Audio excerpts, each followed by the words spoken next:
Septic ట్యాంకుల శుద్ధిలో smart సాంకేతికత దేశంలోనే తొలిసారిగా డీస్లడ్జింగ్ ట్రక్ సిద్ధం. ఏలూరు జిల్లాలో త్వరలో ప్రయోగాత్మక అమలు.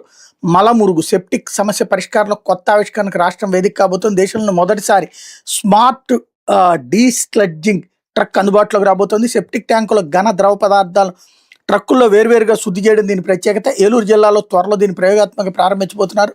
రాష్ట్ర స్వచ్ఛంద సంస్థ టైట్ టెక్నోక్రాట్స్ టీసీఎస్ ఇన్ఫ్రాస్ట్రక్చర్ సంస్థల భాగస్వామ్యంతో ఢిల్లీలో స్మార్ట్ డీస్లడ్జింగ్ ట్రక్ సిద్ధమై ట్రయల్ రన్ కూడా విజయవంతమైంది. ప్రస్తుతం సెప్టిక్ ట్యాంకులు నిండాక ప్రైవేట్ ఆపరేటర్లు ఘన ద్రవ పదార్థాలు ట్రక్కులో తీసుకెళ్తున్నారు. వాటిని శుద్ధి చేయకుండానే సమీపంలో చెరువులు, నదులు, కాలువలు, సముద్రంలో వదిలేస్తున్నారు. దీనివల్ల నీరు కలుషితం కావడంతో పాటు పర్యావరణం పైన ప్రభావం చూపుతోంది. దీనిపై నేషనల్ గ్రీన్ ట్రిబ్యునల్ పలు సందర్భాల్లో రాష్ట్రాలపై ఆగ్రహం వ్యక్తం చేసింది. సెప్టిక్ ట్యాంకులో నీటిని విధిగా శుద్ధి చేశాక విడిచిపెట్టాలని ఆదేశించింది. రాష్ట్రంలో నగరాలు, పట్టణాలని బహిరంగ మల విసర్జన రహితమైన కేంద్రం ఇప్పటికే ప్రకటించింది. ప్రతి ఇంట్లోని వ్యక్తిగత మరుగుదొడ్లోనే సెప్టిక్ ట్యాంకుల్లో నీటిని శుద్ధి చేశాక ప్రైవేట్ ఆపరేటర్లు బయట విడిచిపెట్టాలని ప్రభుత్వం ఆదేశాలు ఇచ్చిన అమలు కావడం లేదు.